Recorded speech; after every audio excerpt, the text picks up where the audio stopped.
Good morning, good day. Welcome to you. Welcome to you. And so we have our retreat starting this Friday, February 7th through the 9th, 2025. And I hope you can join. I hope you can be there on retreat with us. Now, one of the great things that sped the awakening and the integration of Kundalini Shakti in my life was retreat time, probably more than any other thing. The retreat time was so powerful in helping this energy to fully integrate. Because what happens on retreat is we choose to actively give ourselves fully to this awakening process. It's a time we choose to stop, to let go of all the daily constraints of life and let this energy flow. And with Kundalini Shakti, when it's given a big chunk of time to flow, it straightens things out. It straightens things out. Now, today I'd like to speak about, how to support this. And I want to bring forward a couple of teachings simultaneously. And so the first major teaching is that it is important that we are serene, like Shiva. We're serene, deeply serene, peaceful, and at ease. It is from this space, from this consciousness of Shiva, that everything flows. That everything flows. But as human beings, we don't know about Shiva. We know about being busy. We know about chasing this or that. We know about being the main character and the story of our life. But if you look at, this Shiva, he's sitting in a space of supreme peace, supreme emptiness. He's sitting in a way that is deeply unattached, not attached to anything in life. Now, I will tell you this, that Shiva consciousness is the background. Is the background within everyone's life, within everyone's experience, within everyone's perspective of awake awareness. Like awake awareness is synonymous with Shiva consciousness. And if we look at Kundalini Shakti is like the opposite, And the deity that we have to represent Kundalini Shakti, well, sometimes, it's the cobra, which is here kind of wrapped around Shiva's neck, which I love. I love that in this particular image, the Kundalini Shakti is in a sense like wrapped around Shiva's neck. But Kundalini Shakti sometimes is presented as the dancing Shiva, Shiva in form, Shiva in reality. Now, of course, Kundalini Shakti is a force of manifestation. And there are these two great forces in the universe, one of nothingness, emptiness, and vast freedom. And that provides a great sense of peace and sanity when you recognize that you are this great emptiness. I woke up this morning just overwhelmed with emptiness. And I think it's because, we're going to, in a sense, we're starting our retreat. The official start is Friday, but the retreat is really starting, this morning, this day, this moment. And with Kundalini Shakti, because Shakti is such a wild force of creation, a force of light, a force of change, a force of transformation. Well, it is so utterly balancing and healing for us to know Shiva consciousness first and foremost.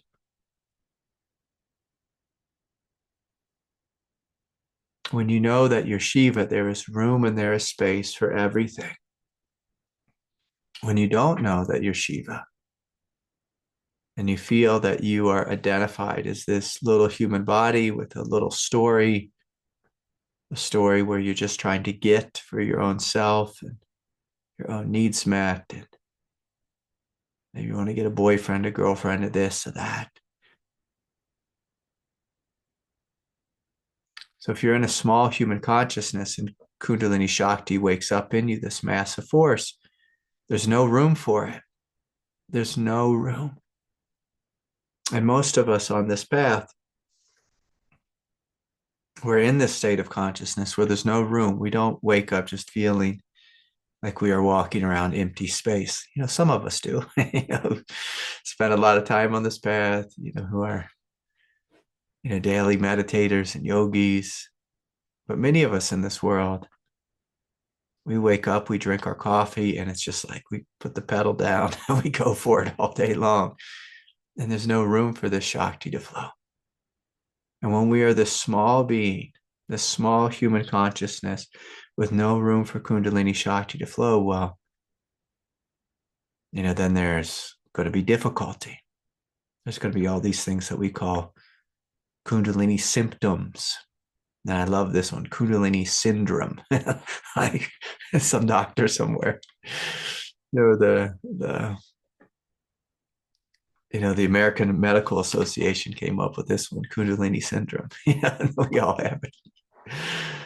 The Kundalini syndrome comes forward because there's blockages, because there's aspects of ourself which we haven't realized, Shiva consciousness. When you realize Shiva consciousness, there's immense space for everything. But the second reason is, within most of us, is we have a big shadow. And I want to just point something out here. This is one side of Shiva. And so in a sense, like, there's a shadow here. You see Shiva as just sitting, as peaceful, as empty, as serene. But Shiva, if you get to know Shiva, likes to dance. And if you read the old stories about Shiva, there's this one story that to me is so hilarious. And I just have to say it, it's a little bit pornographic, but, Shiva gets this massive erection is the word I'm going to use for it. Because that's what it is. And no one can stop it. No one can stop it. In a sense, like I have one of these with me. It's called a Shiva lingam. This is like the stone manifestation of it, Shiva lingam. And Shiva lingam, like if we just look at, like let's say the erection, from a metaphorical perspective, it's this force of power of going forward, of wanting to connect, of wanting to unite, of wanting to be in union with life. And so, this is, a Shiva lingam that I have. And I've been to, like gem stores. I've also got, a miniature one. These are kind of funny. But I've seen ones that are massive, that are like 4 feet tall. And, you might see them at the gem and mineral show, or at a gem and mineral store. And there's this story of, Shiva basically being out of control, going around causing all this chaos with, what, the thing that most men get in trouble with, and so eventually it takes Kali to come along. And she's the only force that can actually swallow the thing up. I'm going to stop it with the story because, again, it's a little bit pornographic, but to me, it's just hilarious. It's hilarious. In the olden days, they had these stories in their mythology. But the point being here is that Shiva is not one-sided. That Shiva has many sides, many dimensions, to his being. In fact, like some of the dimensions, like sometimes I can remember looking at Shiva and it looks like Shiva's a male and he has these like wild dreadlocks. And sometimes sees, just this really serene yogi. Sometimes Shiva is some kind of, trans, a, apomorphic, can't think of my words today, amorphous, I think is the right word, being where you're like, you're not sure, like, is Shiva masculine or feminine? Sometimes when Shiva's portrayed as a dancer, Shiva comes off as being incredibly feminine. And of course, Shiva does not have genitals, of course, at the end of the day, if we look at things in an absolute sense. But the point being here is Shiva has many sides. And just like us, we have many sides. And with Kundalini Shakti, Kundalini comes into us and it demands of us that we know this absolute nature and that we rest as this immense peace. But it also demands that we work through our shadow, we work through our evolving edge, we heal, we clean up, we clear up our life. Because anywhere where there is trouble within us, a shadow within us, and again, just to stay on topic, say with sexuality, if we have an issue or issues, like let's say in this first and second chakra center, well, we're going to have issues with the Kundalini Shakti. It's not going to be able to flow through. So if we don't have healthy, happy, sane, intimate relationships, well, there's going to be some trouble. And most of us know this on the path. We're old enough to realize if my relationships are a mess, my inner world is a mess. If we move up the chakra centers and come into like the power points and the hara and in the solar plexus, if we have power issues, jealousy issues, if we have issues around I'm not good enough and I'm not worthy, or there's no place for me here on planet Earth, well, Kundalini is going to put pressure on that. Because Kundalini invites us to see that we are divine beings, beings of light, beings who are here to play, to dance, to express divinity. That's the purpose of Kundalini Shakti, is to wake up in us so that our life can be a movement of love, a movement of art, a movement of divine expression, a movement of truth. And so again, if we come back to the Shiva Lingam, the reason I have the Shiva Lingam is because it is a reminder of truth, of strength, of power. There's a solidity to it, a force to it, a force of good, a force of creation, of creating that which is good. And then I have, let me see if I got this one in my pocket.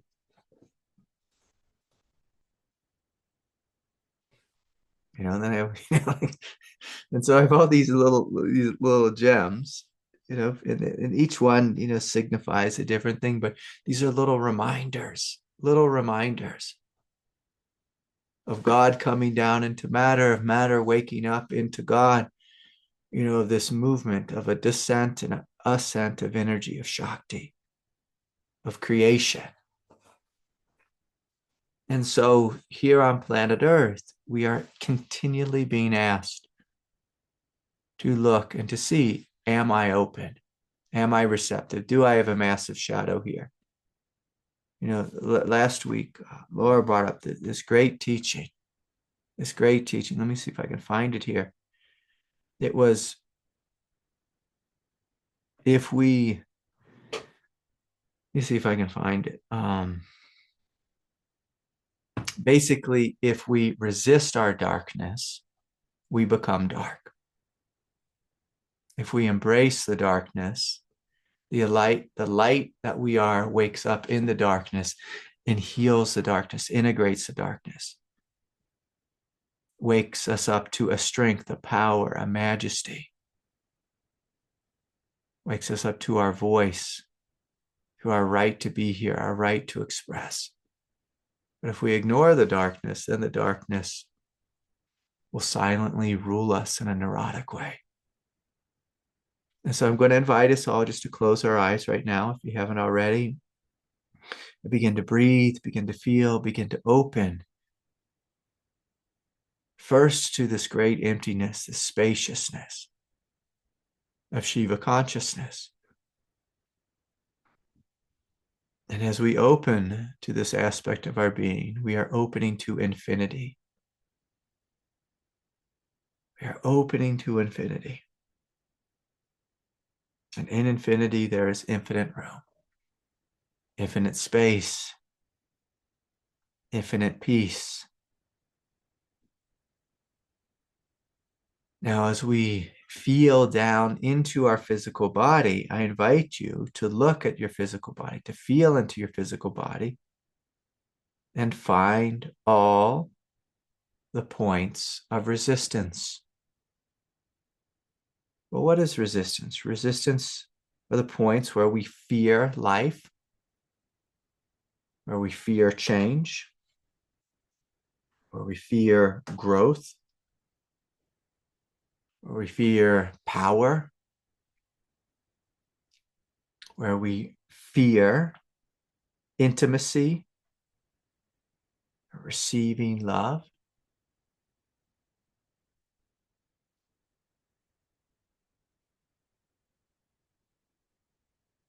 And so in today's meditation, we are examining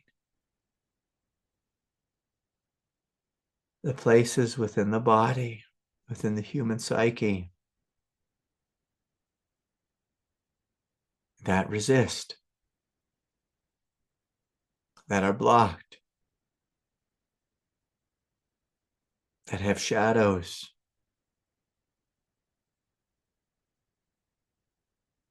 that are tight, that are tense, that are resistant.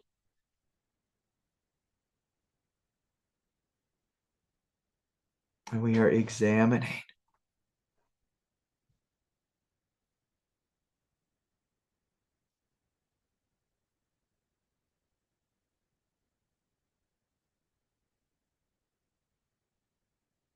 we are opening to.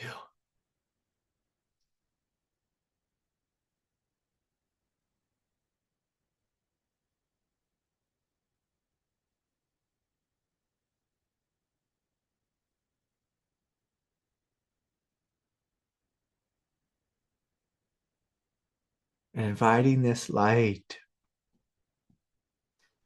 to bring a clarifying wisdom, to bring forth a unifying grace. The worst thing we can do with a shadow is to be ashamed of it,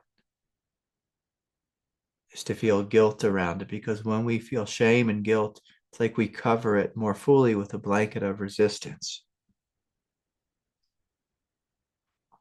I invite you instead to look inside and to see that this body that you have, this mind that you have, is of the earth, meaning that your human body will have an animal nature. It will have animal desires. It will have animal thoughts.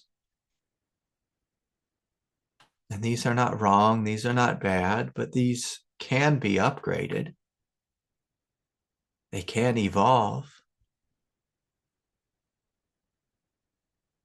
And in fact, I'll take it a step further. Kundalini, the consciousness of Shiva, looks at all these lesser manifestations and say, they must evolve. They must evolve. But there's a paradox here in the invitation of Kundalini Shakti to inviting the body, the mind, the animal nature, the shadow to evolve. It arises out of a great peace and a great love. It doesn't arise out of a pressure that you are wrong. When Shiva looks out at life, when we look at our own life with awake awareness, the consciousness of Shiva, there's no thought that we are bad or we are wrong. But there is a gentle pressure that there's a better way. And this is a way of love, a way of compassion.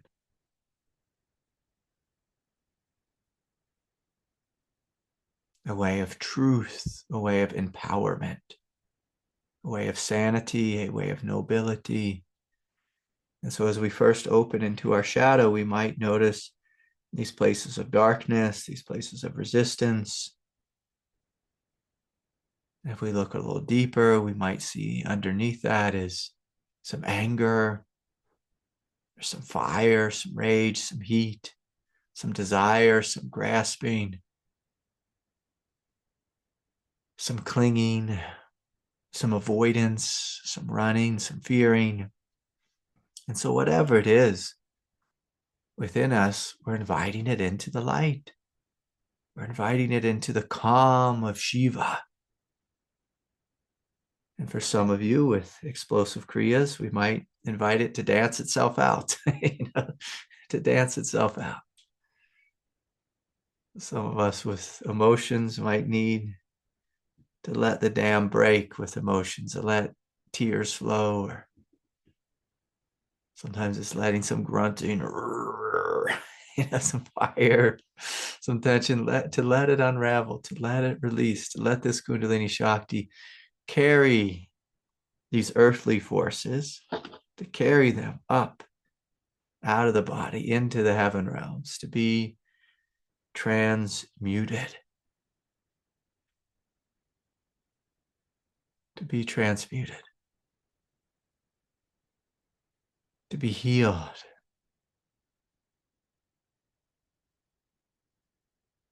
But there's this aspect of the shadow, aspect of darkness and resistance within us that will not release until we first see it and we own it and we smile and accept it fully. Say, yes, I have these things within me. And to see whatever these things are without judgment.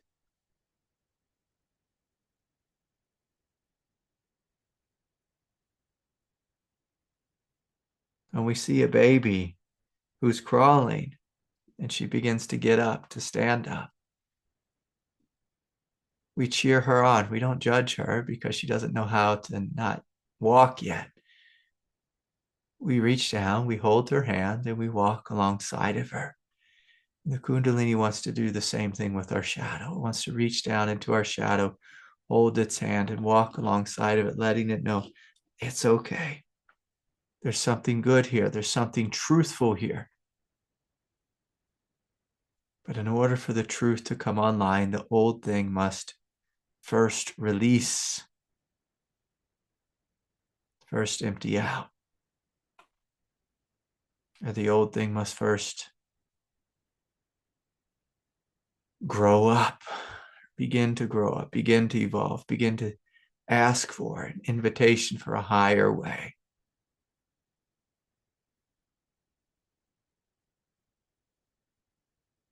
And the force of Shiva is deeply patient, deeply open, and says, I can sit here till the end of time.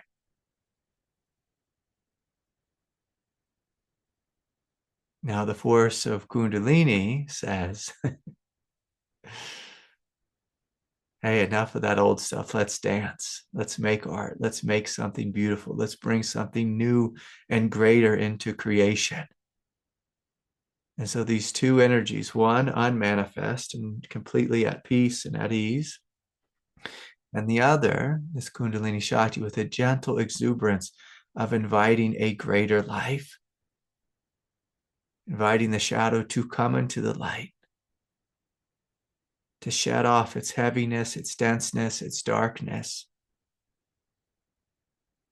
but to light up the truth, the nobility, the strength, the voice, the power, the expression, the flow, this greater consciousness. So we're breathing, we're feeling, we're softening. We're inviting the truth to shed the darkness, to grow up, to wake up, to evolve, to claim a new and greater reality. And this takes courage. This takes courage.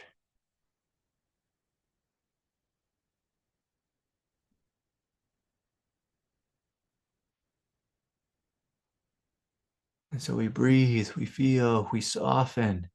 And just like Shiva needed the support of Kali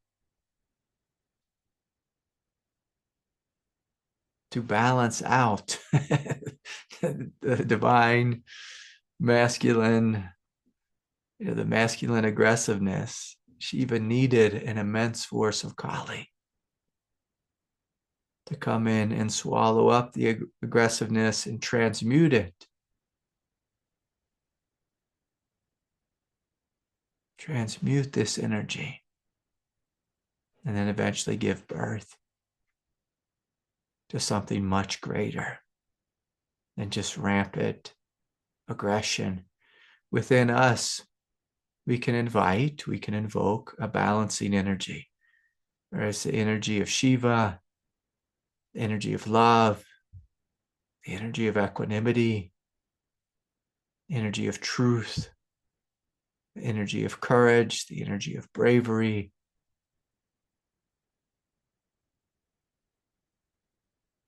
the energy of nobility, of Buddha nature. We invite a greater truth to come forward to help clear out and balance whatever forces we have in the shadow, whatever energy which is stuck in an old animalistic way of being.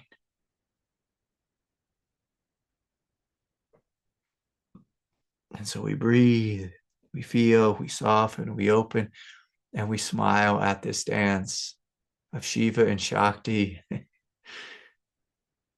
as it begins to work with our shadow and integrate the shadow, heal the shadow, heal resistance, and bring us more fully into the light. And this is our path. This is our path. This is the path that God has given each of us. We breathe, we feel, we smile, we open. And now I'm going to invite us, to shift gears and to do some sharing, to share, how our shadow, how our resistance is being transmuted into the light. And so we'll do sharing for the next half hour. And, if anyone's new here, we'll do questions a half hour from now. So at the top of the hour. Right now is the time for you to share in sacred silence your experience of transformation. I want to thank Terry helping me find the word. The word I'm looking for was androgynous, androgynous Shiva. Yes, beautiful, beautiful. Okay.